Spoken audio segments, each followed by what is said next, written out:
بسم الله الرحمن الرحیم الحمد للہ رب العالمین وصلی اللہ وسلم وبارک علی نبینا محمد وعلی آلہ وصحبہ اجمعین اما بعد۔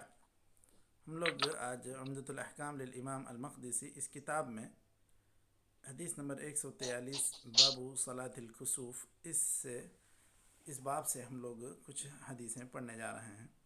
تو بعض نسخوں میں اس حدیث کا نمبر 184 ہوگا، ہمارے یہاں نسخے میں 143 ہے۔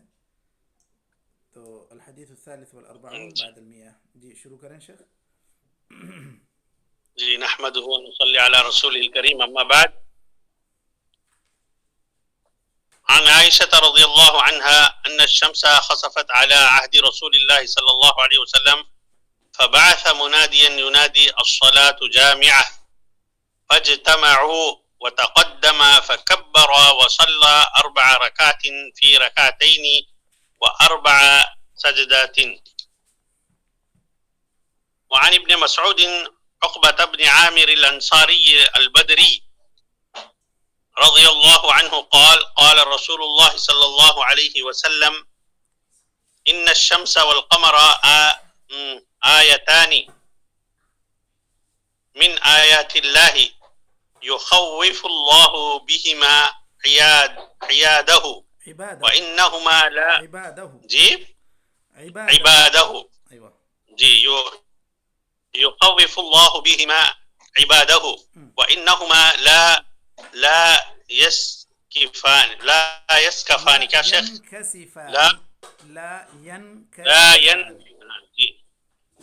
لا ينكسفان لموت أحد من الناس ولا لحياته، فإذا رأيتم منهما شيئا فصلوا وادعوا حتى ينكشف ما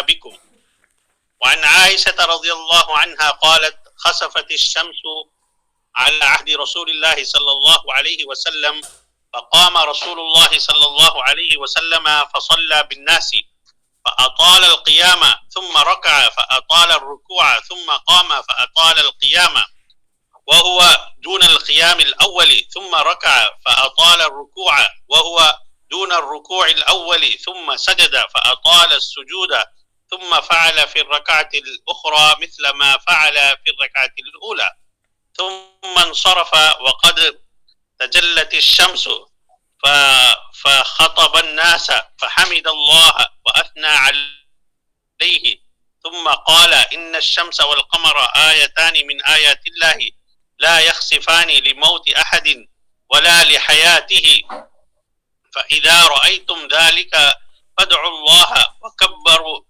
وكبروا وصلوا وتصدقوا ثم قال يا أمة محمد جی وكبروا امر کا صیغہ۔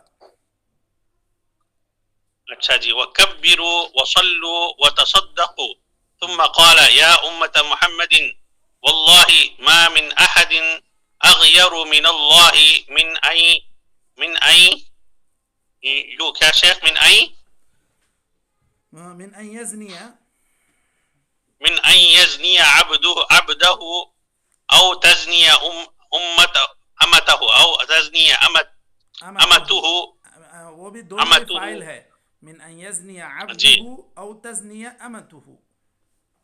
تزني امته يا أمة محمد والله لو تعلمون ما أعلم لضحكتم قليلا ولبكيتم كثيرا لضحكتم قليلا ولبكيتم كثيرا لضحكتم قليلا ولبكيتم كثيرا۔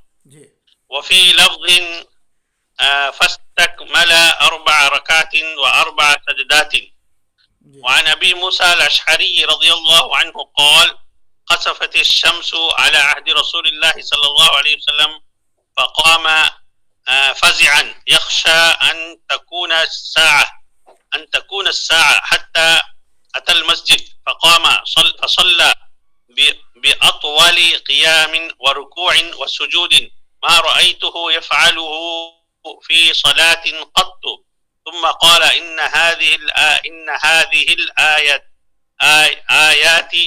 الآيات التي يرسلها الله تعالى لا تكون لموت أحد ولا لحياته، ولكن الله يرسلها يخوف بها عباده فإذا رأيتم منها شيئا ففزعوا إلى ذكر الله وإلى دعائه واستغفاره.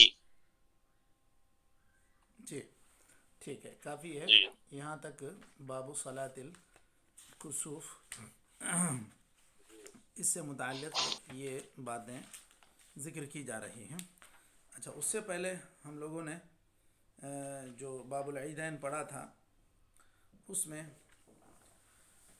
یہاں پر ایک نوٹس شارح عمدۃ الاحکام شیخ عبداللہ بن عبد الرحمن بن صالح آل بسام، انہوں نے ایک نوٹ چڑھایا ہے جو اصل میں شیخ الاسلام ابن تیمیہ رحمۃ اللہ علیہ کے مجموع الفتاویٰ سے انہوں نے اس کو نقل کیا ہے، اور وہ ہے تکبیرات عید سے متعلق، کہ تکبیرات عید کا کیا قاعدہ ہے، یا تکبیرات عید کن کلمات سے کہی جائیں گی. یہ اس تعلق سے یہاں پر شیخ الاسلام ابن تیمیہ کے فتاوی سے انہوں نے کچھ باتیں نقل کی. سب سے پہلی بات انہوں نے یہ نقل کی کہ جو تکبیرات ہیں وہ تکبیرات مقیدہ، یعنی جو نمازوں کے بعد پڑھی جاتی ہیں. عید الاضحیٰ میں وہ عرفے کے دن فجر کے بعد سے شروع ہوں گی، عرفے کا دن، عید کا دن، اور اس کے علاوہ ایام التشریق کے 3 دن سورج غروب ہونے سے پہلے تک. تو یہ تکبیرات ہیں جو تکبیرات مقیدہ کہلاتی ہیں. مطلقہ تو ایام ذی الحجہ میں، ابتدائی ذی الحجہ ہی سے پڑھی جاتی رہیں گی، جب جس کو موقع ملے پڑھے، لیکن خاص طور پر نمازوں کے بعد جو پڑھنے کا حکم ہے وہ فجر، عرفہ کے دن فجر کے بعد سے ایام تشریق کے آخر تک. یہ ائمہ کا اس پر اتفاق ہے. اب اس تکبیر کے کیا الفاظ ہیں، کیا کلمات منقول ہیں؟ اکثر صحابہ سے جو کلمات منقول ہیں، مصنف ابن ابی شیبہ میں اس کو مرفوعاً بھی ذکر کیا گیا ہے، اور وہ ہے اللہ اکبر، اللہ اکبر، لا الہ الا اللہ، اللہ اکبر، اللہ اکبر، وللہ الحمد. تو مطلب اللہ اکبر شروع میں 2 مرتبہ، پھر لا الہ الا اللہ کے بعد پھر 2 مرتبہ اللہ اکبر، اس کے بعد وللہ الحمد. تو یہ مرفوعاً روایتوں سے منقول ہیں. بعض صحابہ سے یا بعض فقہا سے اس میں 3 مرتبہ بھی اللہ اکبر منقول ہے، لیکن اکثر صحابہ سے جو منقول ہے وہ یہی طریقہ ہے، اللہ اکبر، لا الہ الا اللہ، اللہ اکبر وللہ الحمد. یہی اکثر صحابہ سے منقول ہے. اس کو ابن ابی شیبہ نے اس کو مرفوعاً بھی روایت کیا ہے. اور اس میں شیخ الاسلام ابن تیمیہ کہتے ہیں، ایک قاعدے کے طور پر ایک چیز یہ بیان کرتے ہیں یہاں پر،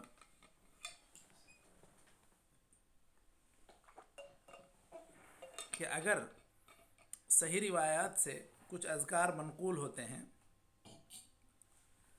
کہیں اذکار میں کوئی خاص دعا منقول ہے، پھر کہیں اسی موقع پر پڑھنے کے لیے کوئی اور دعا منقول ہے، یا طریقے بھی کسی کام کو کرنے کے ایک سے زیادہ اگر سنت میں بتلائے گئے ہیں اور صحیح سندوں سے ثابت ہیں، تو کبھی اس پر عمل کرنا چاہیے، کبھی اس پر عمل کرنا چاہیے. یہ بات شیخ الاسلام ابن تیمیہ نے قاعدے کے طور پر یہاں ذکر کی ہے، تاکہ سارے ہی احادیث پر عمل ہو اور ساری ہی سنتوں پر عمل باقی رہے، جاری رہے. یہ جو عموماً کہیں ایک چیز رواج پا گئی ہے، اب وہاں پر کوئی دوسری بات یا دوسری سنت نہیں اٹھانا، اس غرض سے کہ کہیں لوگ کچھ بولے نہ، کچھ ناراض نہ ہو جائیں کہ نئی چیزیں ذکر کر رہے ہیں. تو یہ اس ڈر سے کسی چیز کو نہ ذکر کرنا یہ غلط ہے. اب اگر علماء اس طرح خاموش بیٹھتے رہیں گے اور احادیث میں منقول باتوں کو نقل نہیں کریں گے، سمجھائیں گے نہیں، ذکر نہیں کریں گے، تو اس طرح بہت سارے حدیثیں بہت سارے جگہوں پر پہنچیں گی ہی نہیں، اور ان کا علم ہی ان لوگوں کو نہیں ہوگا. بس اگر صرف اس ڈر سے ہم لوگ خاموش رہیں، علماء اور طلباء اس ڈر سے خاموش رہیں، دعات اس ڈر سے خاموش رہیں کہ لوگوں کو ایسی حدیث بتلائیں گے تو وہ لوگ اس کو نہیں مانیں گے، ناراض ہو جائیں گے، کچھ فتنہ ہو جائے گا۔ یہ سب باتیں صرف ایک احتمال ہے، ورنہ صحیح بات پہنچانا ایک ہر داعی کی، طالب علم کی، عالم کی ذمہ داری ہے، اور اسی کے مطابق عمل کی دعوت بھی دی جانی چاہیے۔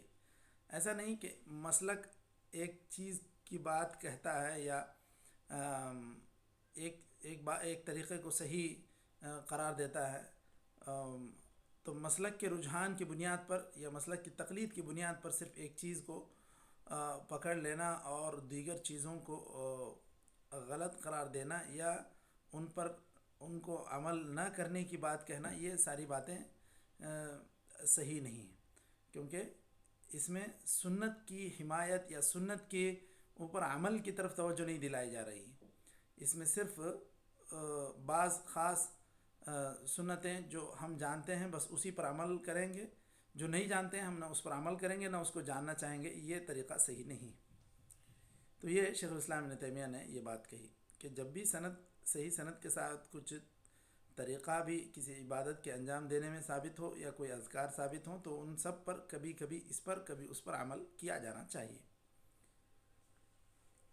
اس کے بعد تکبیر سے متعلق ایک بات یہ بھی کہی ہے شیخ الاسلام ابن تیمیہ نے کہ صرف عید النحر اور عید الفطر اسی میں تکبیرات نہیں ہوں گی، بلکہ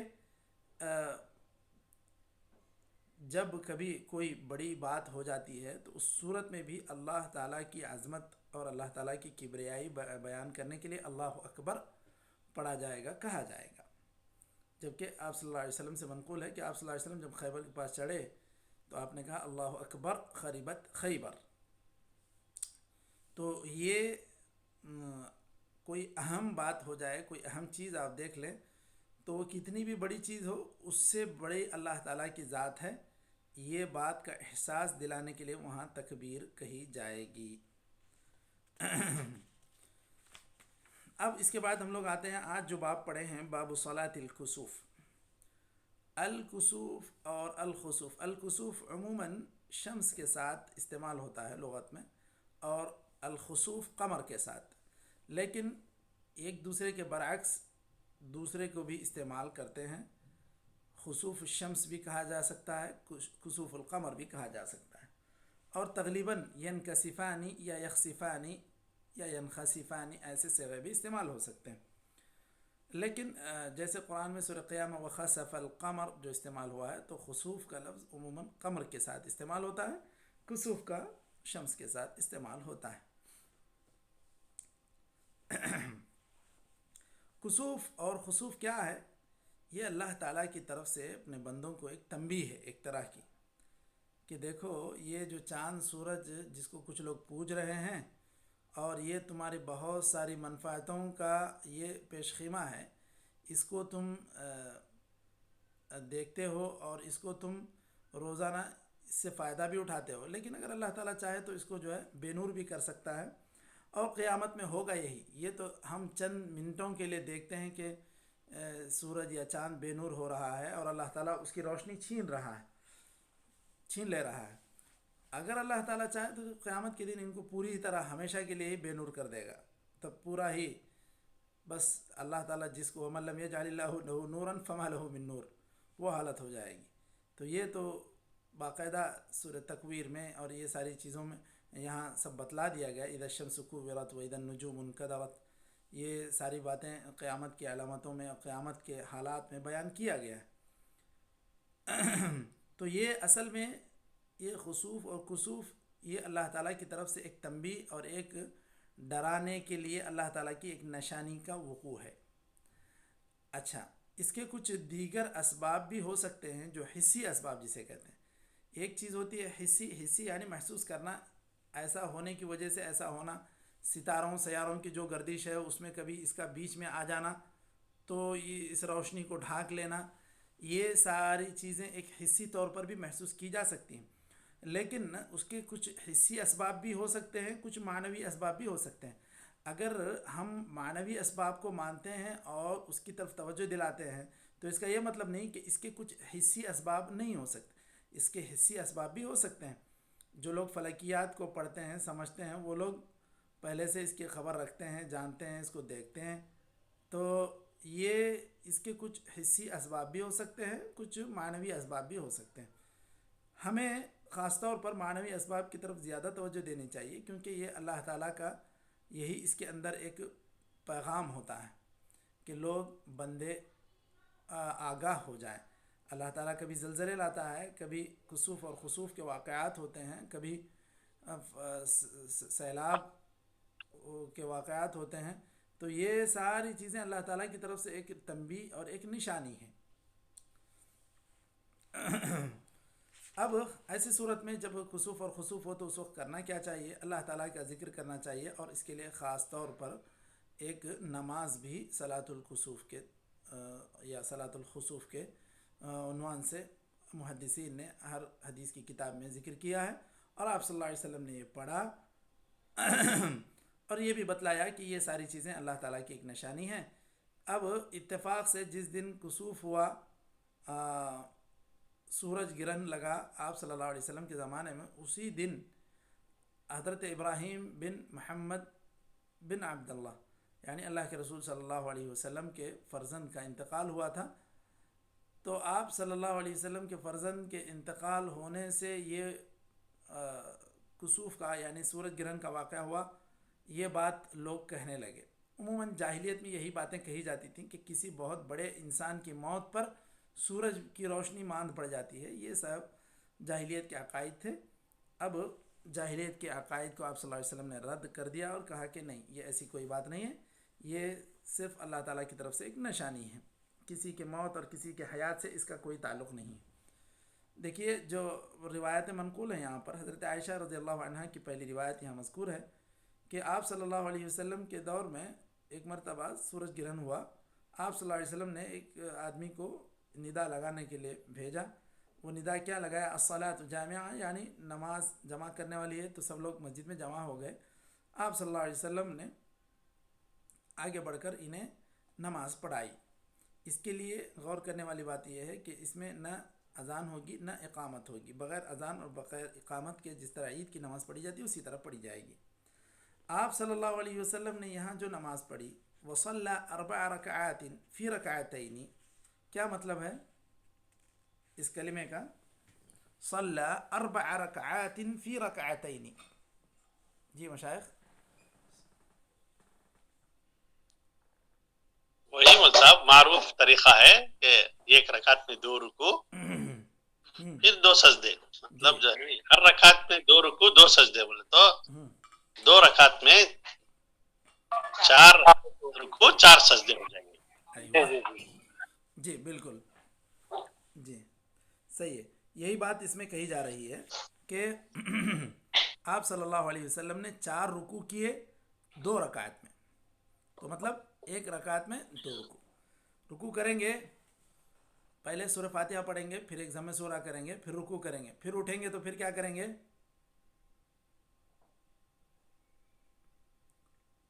جی مشائخ. پھر سورہ فاتحہ پڑھیں گے. کیا سورہ فاتحہ اس کے نئی قرات شروع کر لیں گے؟ وہی تو جاننا چاہ رہا ہوں. فاتحہ نہیں پڑھیں گے، قرات شروع کریں گے. جی جی جی ہاں سورہ فاتحہ پڑھیں گے شیخ.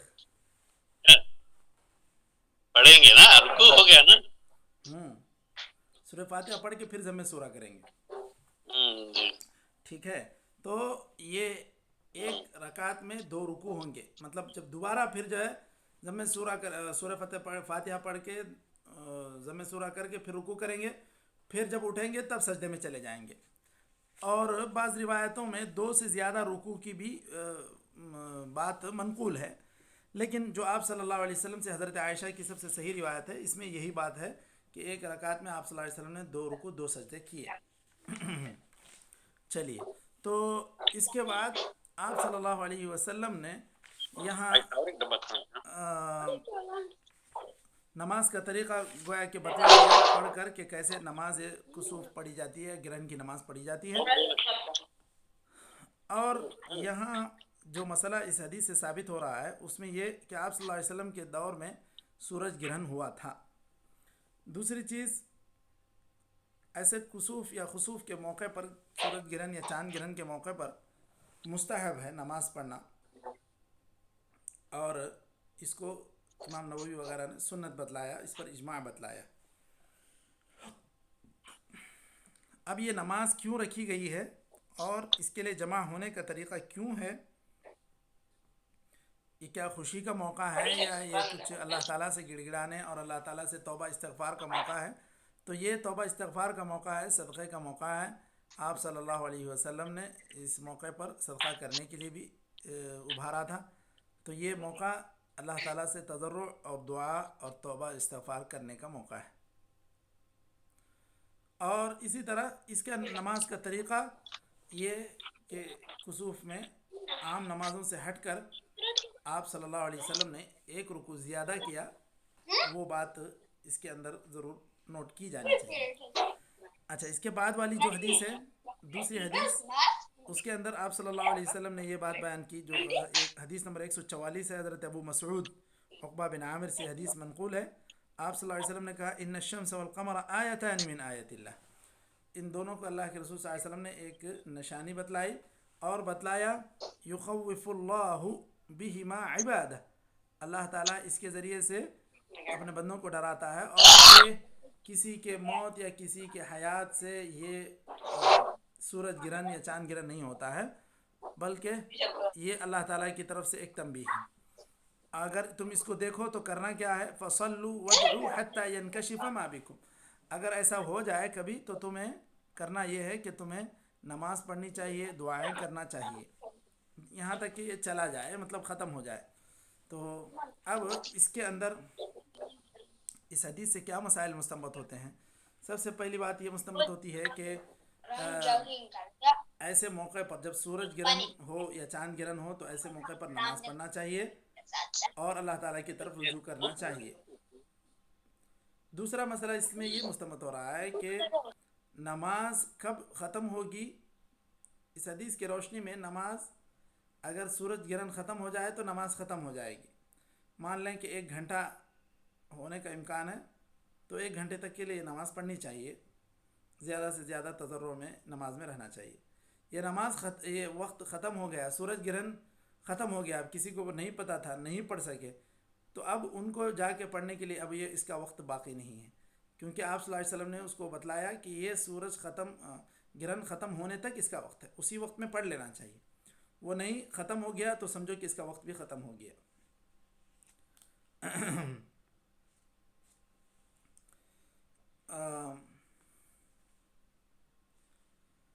اس کے بعد دوسری چیز کہ اگر ایک سوال جی،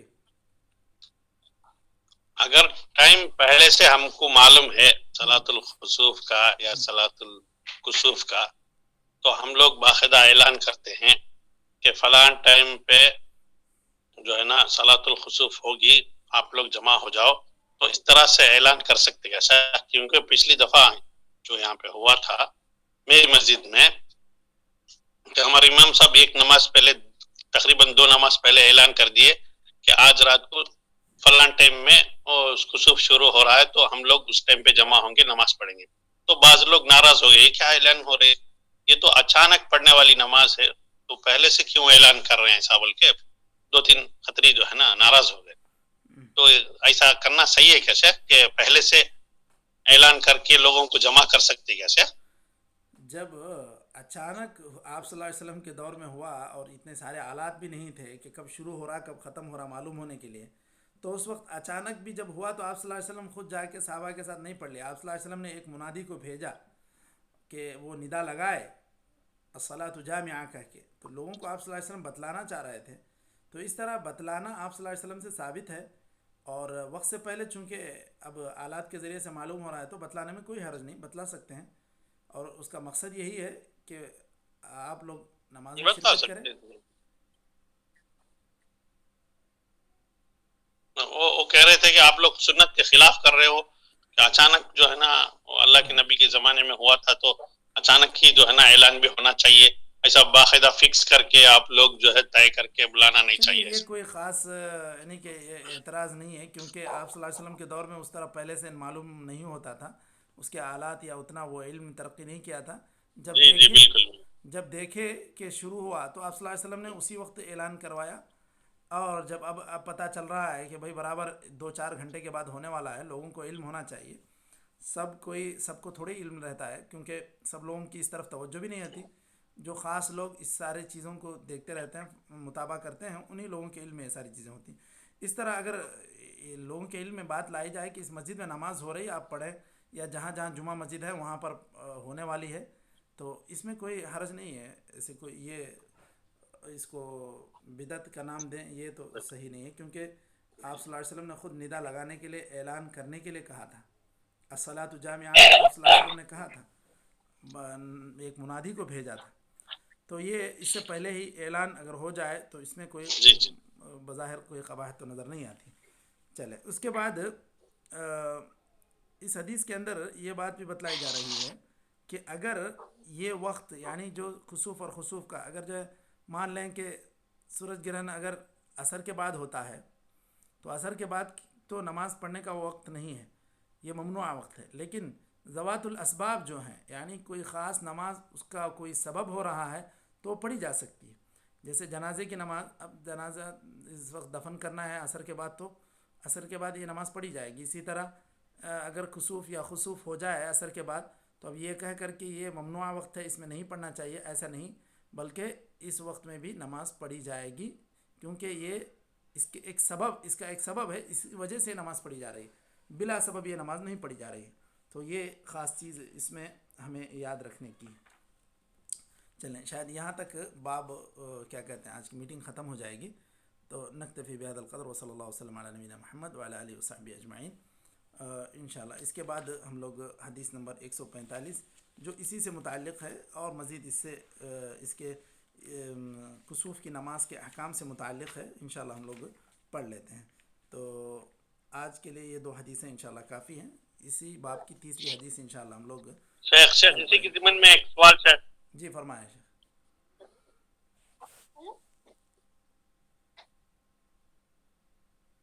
اب اللہ کے نبی تو بہت لمبی لمبی نماز پڑھے تھے نا شیخ صلاۃ الکسوف میں. جی اب ہمارے مسجد میں مختصر پڑھاؤ کہتے ہیں، سورہ تبارک پڑھاؤ یا یاسین میں ختم کر دو 2 رکعت.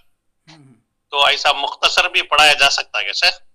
اب مختصر بولیں گے بھی تو وہ اتنی مختصر بھی نہیں کہ مغرب کی نماز کی طرح ہو جائے. اتنی تو ہونی چاہیے کہ جو اس کو لگے کہ ہم اس وقت ایک عبادت، نہیں وہی سورہ سجدہ، سورہ تبارک، سورہ یاسین ایسا پڑھا رہے تھے. ہاں مسئلہ نہیں ہے اس میں، تو اتنا اختصار بھی تو نہیں ہے. اگر مان لیں کہ 1 گھنٹے کا کسوف یا خسوف ہے اور یہ لوگ آدھا گھنٹہ پڑھنا چاہ رہے ہیں، پھر بعد میں اپنے دعاؤں میں مصروف رہیں گے تو کوئی مسئلہ نہیں ہے. پورا شروع سے آخر تک پورے نماز ہی میں وقت گزرے ایسا بھی کوئی ضروری نہیں ہے. آپ صلی اللہ علیہ وسلم سے جو نماز منقول ہے اس میں تو طویل قیام ہوا تھا، طویل رکوع ہوا تھا، طویل سجود ہوا تھا. تو یہ زیادہ افضل اور زیادہ مستحب تو یہی ہے کہ ساری چیزیں طویل ہوں. لوگ اگر اس بات کو برداشت نہیں کر پاتے ہیں تو پھر ان کو یہ کہہ کر کہ بھئی یہ نماز کا طریقہ ایسا ہی ہے، آپ چاہیں تو پڑھیں، نہ چاہیں تو نہ پڑھیں، ایسے تو نہیں کہا جائے گا. ان کی استطاعت کے مطابق